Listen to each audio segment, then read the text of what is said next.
Napoleon. The Road to the Crown. Part 1. He crowned himself emperor, but the countdown to disaster had already begun. This is Napoleon's road to the crown. Corsica, 1769. The island had just become part of France. Here, Napoleone di Buonaparte was born. His family was poor but noble in origin. The boy was sent to study in France. At the military academy, he was quiet, reserved, and spoke with an accent, but he stood out for his sharp mind and strict discipline. He chose artillery.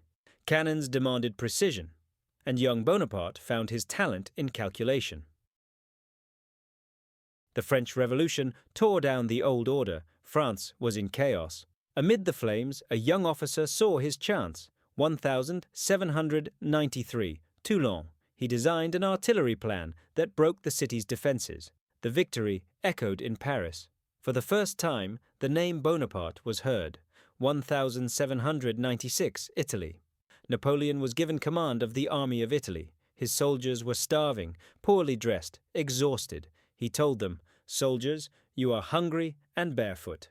I will lead you to the rich plains of Italy," and he delivered. With rapid strikes, he crushed Austrians and their allies. An unknown general became a national hero.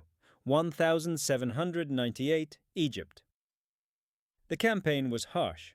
At the Nile, the French fleet was destroyed, but the expedition brought back something priceless: the Rosetta Stone, the key to deciphering ancient Egyptian writing. Cut off from France, Napoleon still found a way back home. France was once again an empire, and Napoleon its emperor. His brothers sat on the thrones of Europe. His armies marched across the continent. The empire seemed unstoppable, but every peak casts a shadow. Spain, Russia, Waterloo, they were still to come. This was Part 1, the rise and the crown.